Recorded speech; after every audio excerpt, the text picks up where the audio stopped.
지금 이제 대화법에 대한 이야기인데요. 지난 시간 강의에서 나왔지만 대화법이 목적에 따라서 크게 두 가지로 나누어서 생각할 수 있어요. 그러니까 하나가 대화의 목적이 설득인 대화가 있고 대화의 목적이 이해인 대화가 있다 라고 하는 것이죠. 그래서 대화의 목적이 이제 설득인 대화가 우리 흔히 기업체에서 하는 대화법 훈련 방식이죠. 그래서 어떻게 하면 고객을 잘 설득해서 제품을 구매하게 할 것이냐, 어떻게 하면 직장 내에서 어떤 뭔가가 상사가 부하 직원을 잘 지휘할 것이냐와 같은 이런 건 이제 설득과 관련된 대화법이고요. 그런데 이제 우리가 지금 우리 당사자들의 회복을 돕기 위해서는 제가 볼 때는 설득을 통한 방법으로는 큰 효과가 없다. 특히나 문제가 가벼우면 가벼울수록 그래도 뭐 설득을 목적으로 한 대화도 효과를 볼 수 있지만 문제가 심각하면 심각할수록 설득은 먹히지 않는다. 이게 이 병과 관련된 기본 특성이 그런 거잖아요.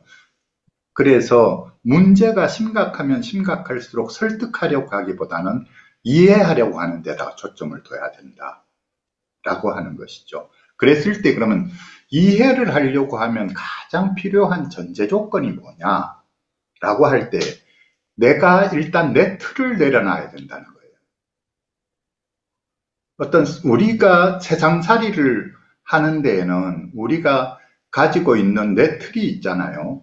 그 사회적 기준이라고 하는 게 있고 우리는 이거를 가지고 판단하고 이거를 가지고 다른 사람들과 대화하고 이거를 가지고 살아가고 있는데 문제는 뭐냐면 이 조현병도 그렇고 조울증도 그렇고 이 병이 이 세상이 정해놓은 틀을 벗어나는 병이라는 거예요. 그러니까 세상의 판단 기준에 따르면 저래서는 안 되는 거죠. 세상의 판단 기준에 따르면 있을 수 없는 일이고 내가 지금까지 살아온 나의 상식적 판단으로 따질 때에 납득이 안 되는 일이고 그러니까 우리가 가족분들이 당사자에 대해서 그런 이야기를 하잖아요. 도대체 이해가 안 된다. 도대체 정말 납득할 수가 없다. 등 이렇게 되잖아요. 그래서 제가 이제 그런 말을 하는데 이것이 우리가 사회가 정해놓은 상식적인 틀에 그 범주 안에 머물러 있을 것 같으면 우리가 애초에 이걸 병이라고 안 합니다. 병이라고 할 때는 우리 사회가 정해놓은 그 상식적인 틀을 벗어나는 행동을 하기 때문에 벗어나는 그 말들을 하기 때문에 우리가 그것을 병이라고 하는 겁니다. 라고 이제 이야기를 하는 것이고요. 그랬을 때 그럼 목적, 이 병을 치료하는 목적, 목표가 뭐냐? 이 사회적 틀에서 벗어난 애를 다시 사회적 틀 속으로 집어넣는 게 목적이냐? 어느 정도는 집어넣어야 되죠. 그런데 완전히 집어넣기가 어렵다는 거예요. 그래서 남들이 사는 방식으로 살게 하기가 매우 어렵다. 그게 쉬울 것 같으면 저도 그냥 남들이 사는 방식으로 사는 게 그게 치료니까 당연히 우리가 흔히 말하듯이 그런 어떤 좋은 직장 취직하고 말할 땐 이렇게 하고 저렇게 하고 뭐 하고 사회적 틀을 이야기하겠죠. 그런데 그게 사실은 어렵다는 데 문제의 심각성이 있는 거예요. 그러다가 보니까 어떻게 해야 되느냐. 이걸 자꾸 그 틀을 들이대면 들이댈수록 애들이 거기에 협조를 하느냐면 그게 아니라 그 틀을 들이대면 들이댈수록 애들이 거기에 협조하는 게 아니라 반발하거나 또는 정신이 나가버리거나 또는 심하게 불안해하거나 이런 생각지도 못한 방식으로 반응이 나오니까 틀을 들이대면 네가 이렇게 살아야 되지 않겠나, 틀을 들이대면 그렇게 살라고 신용이라도 해주면 좋은데 그게 아니라 틀을 들이대면 그거 스트레스 받는다고 그래가지고 다시 재발해버리거나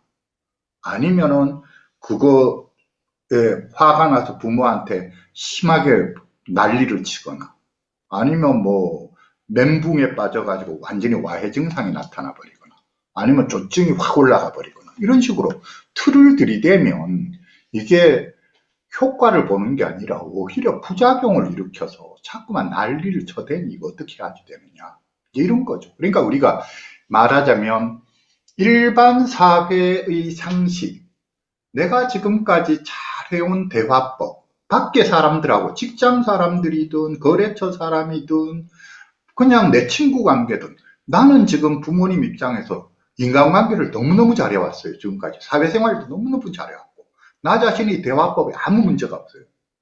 다만 문제는 이게 내 애하고 이 대화법이 안 통한다는 거예요. 사회 일반인은 다 맞는데 내가 하는 이 대화 방식이 상당히 딴 사람들 설득도 잘하고 또 딴 사람들하고 주거니 받거니도 잘 되고 등등해서 다 잘 되는데 우리 애하고 관계에서는 내가 이때까지 해오던 대화법으로 방식으로 하면은 애가 반발을 하든지 멘붕이 와버리든지 스트레스 받는다고 방문 닫고 들어가 버리든지 이렇게 하니 이거 도대체 어떻게 하게 되느냐.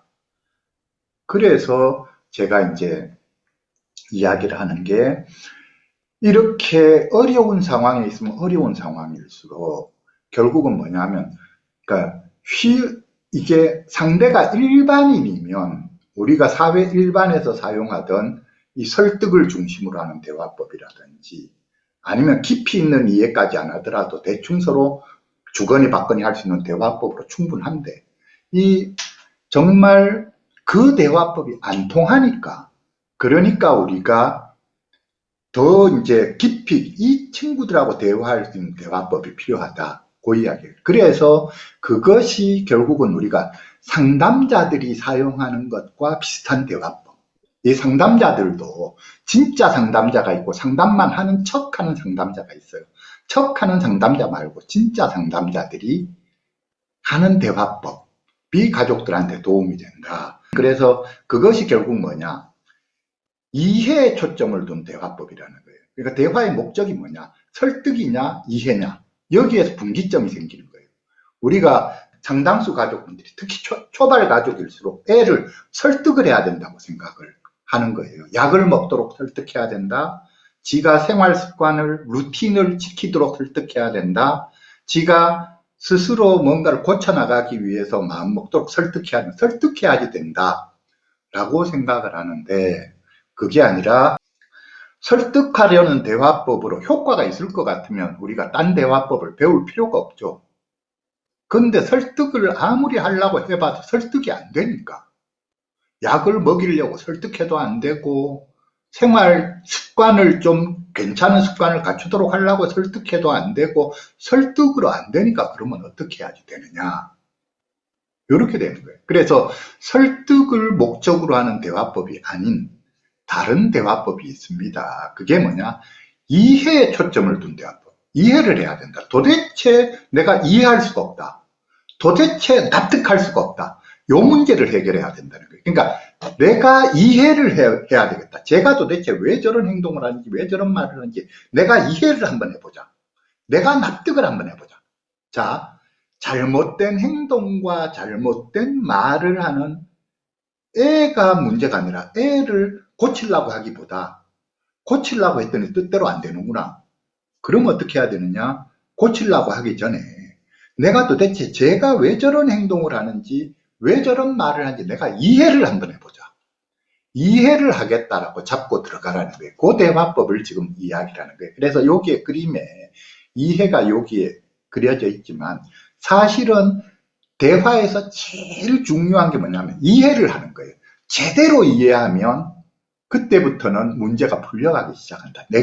누가 부모인 내가 지 말을 제대로 이해하게 되면 그때부터는 모든 게 풀려가는데 부모인 내가 지를 이해를 못하면 지의 행동을 이해 못하고 지의 말의 뜻을 이해를 못하면 계속 헛바퀴가 도는 거예요. 그래서 어떻게 하면 이해를 할 거냐. 그런데 이해를 하는 데 있어서 진짜 이해가 있고 엉터리 이해가 있다는 거예요. 그러니까 뭐냐면 항상 제대로 진짜 이해가 안 되는 이유가 뭐냐. 내가 내 기준에서 자꾸 이해를 하려고 한다는 거예요. 내가 나의 상식적 기준, 내가 가진 어떤 가치 판단 기준, 내지는 사회적으로 이래야 된다, 저래야 된다라고 하는 기준, 이 내가 기준을 가지고 나의 기준에 입각해서 이해를 해보자. 이렇게 되면 아무리 이해를 하려고 해도 이해가 안 된다는 거예요. 왜?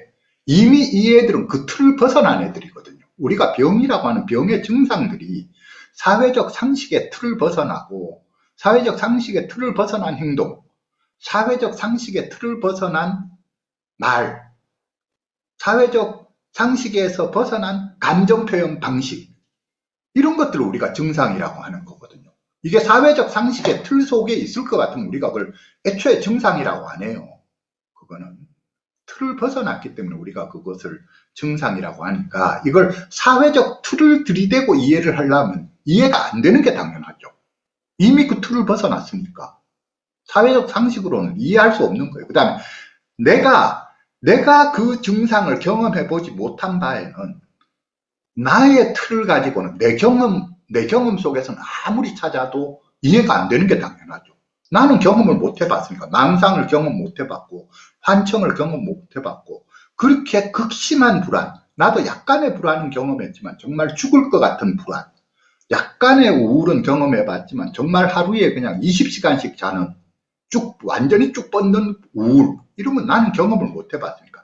그러니까 우리 당사자들의 경험 세계라고 하는 것이 이 증상을 경험한 것, 그 증상으로 인해서 자신의 삶이 무너진 거에 대해서 경험한 것. 이 당사자들의 경험은 내가 경험해보지 못한 거예요. 이거는 그러니까 제가 비유할 때 아프리카 사람들한테 눈 맞은 엄청난 눈이 펑펑 쏟아진 이야기를 아프리카 마을에서 하는 거하고 똑같은 거예요. 내가 아프리카 사람인데 당사자는 어디 뭐 엄청나게 추운 데 가서 그냥 눈을 그냥 밤새도록 펑펑 맞고 온 거예요. 그 눈 맞은 이야기를 내가 아프리카 사람인 내 틀의 입장에서는 아무리 이해하려 해도 들어도 이해가 안 되죠. 뭔 소리를 하는지. 그래서 내 기준, 나의 경험에 없다는 거예요. 그게. 그러니까 나의 경험으로, 나의 잣대로, 나의 기준으로는 애초에 이해 불가능한 지금 행동이고 이해 불가능한 이야기. 그렇기 때문에 나의 기준을 내려놓고 지의 말을 듣는 데 집중해야 된다. 제대로 알아들으려고 집중해야 된다. 그러려고 하면 어떻게 대화를 나눠야 되느냐. 내가 이런 거구나. 들어보니까 이제 알았다. 이 말이었네. 알았다 싶어도 안 게 아니라는 거예요. 알았다 싶어도 이게 내가 안 게 아닐 수 있다. 그러니까 지한테 다시 내가 알아듣기로는 이렇게 알아들었는데 네가 하고 싶었던 말이 이 말이 맞나? 내가 알아듣기로 이렇게 알아들었는데 그러냐라고 지한테 반드시 확인하는 작업을 거쳐야 된다. 반드시 확인하는 작업을 거칠 때만이, 그래서 확인하는 작업을 거치면 당사자가 아니에요. 내가 내 말을 왜 그렇게 알아들으세요? 아니에요 하면은 내가 잘못 알아들었나 보네. 그럼 또 뭐지? 그럼 더 자세히 이야기해봐라. 내가 어떤 점에서 잘못 알아들었나? 네가 하고 싶은 말이 뭔지 더 자세히 이야기해봐라. 그걸 또 듣고 또 듣고 또 듣고. 항상 그러니까 내가 결코 알 수 없다라고 전제를 하고 나는 모른다. 나는 그런 경험을 해보지 않았다. 나는 모른다라는 전제로부터 시작할 때에 본인한테 자꾸만 확인하는 작업. 나는 이렇게 알아들었는데 내가 제대로 알아듣는 거 맞나? 이 방식으로 점검을 받을 수 있다는 거예요. 그러니까 내가 누가 더 잘 알고 있느냐에서 우리는 자칫 항상 내가 더 잘 알고 있다라고 생각을 할 수 있어요. 지 문제에 대해서 내가 더 잘 알고 있고, 이 병에 대해서 내가 더 잘 알고 있고, 이 증상에 대해서 내가 더 잘 알고 있고, 앞으로 어떻게 해야 될지를 내가 더 잘 알고 있다. 지는 아는 게 별로 없다. 그러니까 내가 이런 자세로 대화를 나누려고 하면 애초에 대화가 안 된다는 거예요. 그래서 내가 더 잘 알고 있는 게 아니라 이건 지 문제니까 항상 지가 나보다 더 많이 알고 있다. 나는 아는 바가 없다. 이렇게 가야 돼요. 이 병이 어떤 병인지, 증상이 도대체 어떤 증상 경험이라고 하는 게 뭔지, 그래서 삶을 어떻게 살아야 되는지 등등에 대해서 나는 아는 바가 없고 지한테 답이 있다. 항상. 그래서 나는 아는 바가 없다에서부터 시작을 할 때에 이 진짜 제대로 된 이해 갈 수 있는 그 길이 있다는 거예요. 그래서 제가 이걸 그렇게 표현하잖아요. 제가 이거를 당사자가 있는 곳에서 시작해라 라고 당사자의 관심사로부터 시작해라. 이렇게 당사자가 있는 곳에, 내가 있는 곳에서 시작하지 말고, 나의 관심사로부터 시작하지 말고, 내가 옳다고 생각하는 생각으로부터 시작하지 말고, 당사자가 있는 곳에서 시작해라. 당사자의 관심사로부터 시작해라. 당사자가 옳다고 생각하는 것으로부터 시작해라. 그 이야기예요. 그래서 제가 이걸 비유해서 이렇게 이야기하잖아요. 당사자가 비유하자면 어느 첩첩산중, 지금 당사자는 어디에 있느냐? 어느 첩첩산중 동굴 속에 갇혀가지고 길을 못 빠져나오고 그 동굴 속에서 뱅뱅 돌고 있다는 거예요. 뱅뱅 돌고 있으면서 나는 당사자와 어떻게 접촉하고 있느냐? 당사자가 거기에서 막 뭐라고 소리를 지르고 있는 거예요. 막 엄마, 아빠라고 하든지 아니면 뭐라고 지 혼잣말로 막 소리를 지르니까 당사자가 하는 소리는 들리는데 당사자가 어디 있는지를 모르겠는 거예요. 부모 입장에서. 그 제가 이걸 비유해서 내가 내 입장을 가지고 대화를 한다는 건 뭐냐 하면 당사자의 소리가 막 들리니까 내가 당사자한테 너 거기 있으면 안 된다. 너 그렇게 생활하고 있으면 안 된다. 빨리 내가 있는 대로 와라. 내가 하는 말이 옳으니까 내 말을 따라라. 라고 지금 당사자한테 소리 지르고 있는 거예요.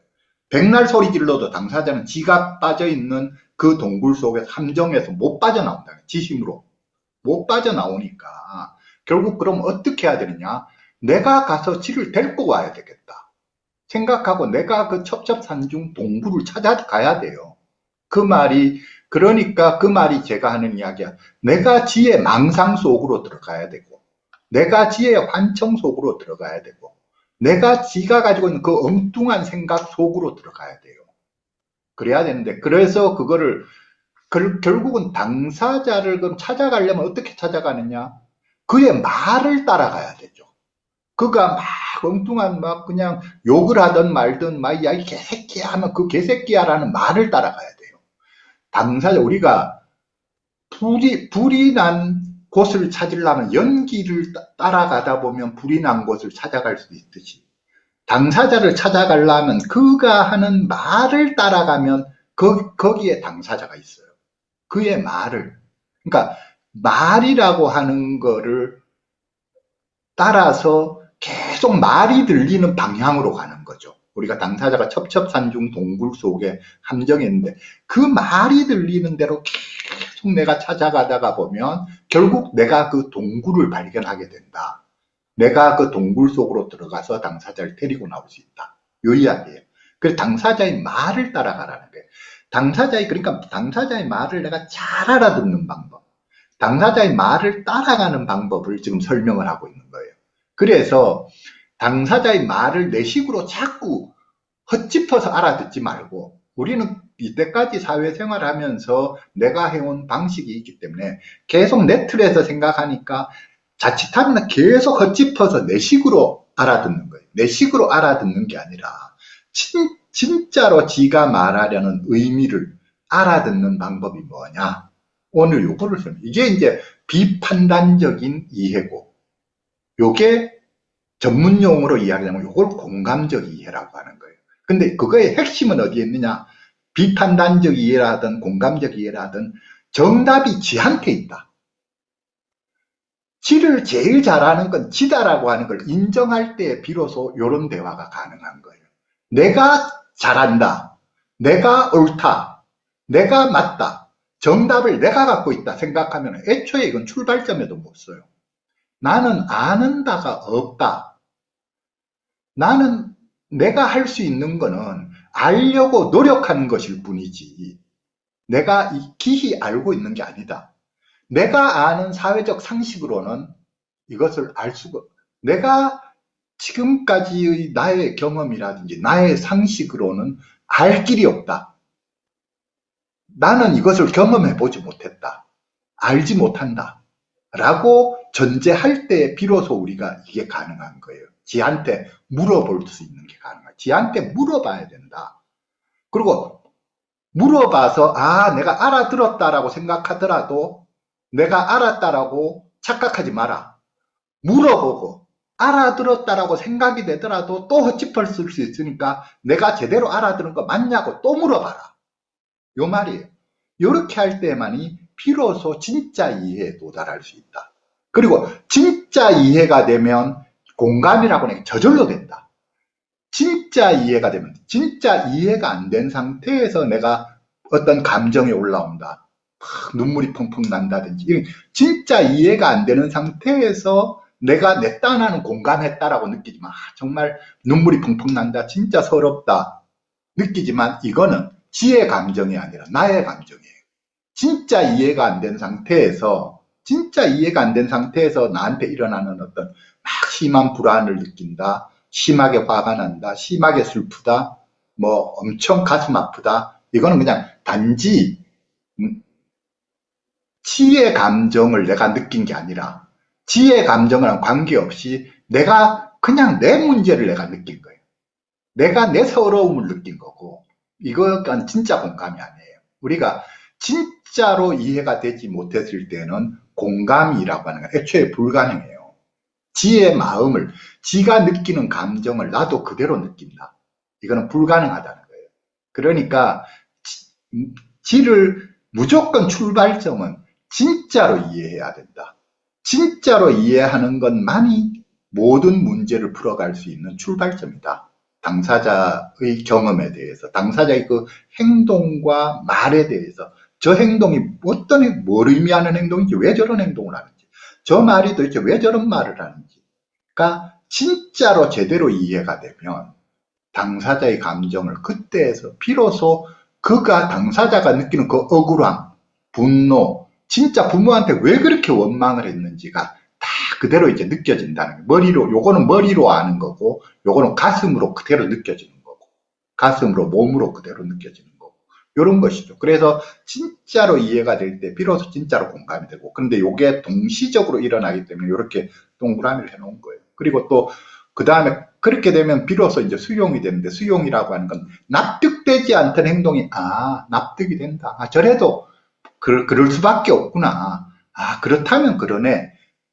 라고 이제 이때까지 내가 못 받아들이던 게 그래, 어쩔 수 없는 일이지. 이제 받아들이게 된다는 거예요. 이거 그의 증상에 대해서 받아들이게 되고, 그에 대해서, 한 인간에 대해서 받아들이게 되고, 이렇게 수용이 되고, 수용이 되면 존중이 된다. 요것도 같은 것이기 때문에, 함께 일어나는 거기 때문에, 이렇게 같이 금을 그어나는 거예요. 수용이 되고, 존중이 되는데, 이 존중에 대해서 우리가 존중이 뭐냐고 하는 거를 사람들이 또 다들 착각을 해요. 존중이 존댓말 해주는 건 존중이고 반말하면 존중이 아니다. 이런 건 애초에 그거는 매우 저차원적인 이야기죠. 존중이라고 하는 건 따뜻하게 예절을 지키고 이런 게 존중이 아니에요. 존중이 뭐가 존중이냐. 여기에 그래서 그 오해를 불식시키려면 여기에 한 글자를 더 써야 될 수 있어요. 자기 결정권 존중이다. 존중이라고 하는 것은 자기 결정권 존중이 그게 진짜로 존중이에요. 존댓말 하는 거, 예의 범절을 갖춰주는 것, 상대방을 배려하는 것, 이런 거 존중 아니에요. 그걸 존중이라고 착각하시면 안 돼요. 존중은 자기 결정권을 존중해 주는 것. 그럼 자기 결정권은 뭐냐? 자기 몸에 대한 사용 권리, 자기 시간에 대한 사용 권리, 자기 물건에 대한 사용 권리, 아무튼 자기 감정에 대한 권리 등등 이런 것들이 자기 거는 지 거는 지 거다. 지 인생에 대한 권리 이거죠. 지 인생을 어떻게 살지에 대한 권리, 오늘 하루 시간을 어떻게 보낼지에 대한 권리, 이게 다 자기 결정권이에요. 어떤 옷을 입을 것인지에 대한 권리, 어떤 음식을 먹을 것인지에 대한 권리, 전부 다 자기 결정권이에요. 자기에 대한 거는 자기가 결정한다. 나에 대한 건 내가 결정한다. 이게 나의 자기 결정권이고, 그러니까 부모의 자기 결정권이고, 지에 대한 건 지가 결정한다. 이게 당사자에 대한 당사자의 자기 결정권이에요. 그러니까 이거를 제가 왜 존중을, 이 그림을 그리면서, 자, 지금 제가 보면 모든 관계의 출발점은 대화의 출발점은 이해가 제일 중요하다. 진짜로 이해가 돼야 된다. 그러면 어떠면 이해를 이 가운데다가 탁 그림을 그려놨어야 될 수도 있는데 왜 이해를 가운데 안 그려놨고 존중이라고 하는 걸 가운데 그려놨느냐. 자기결정권 존중이라고.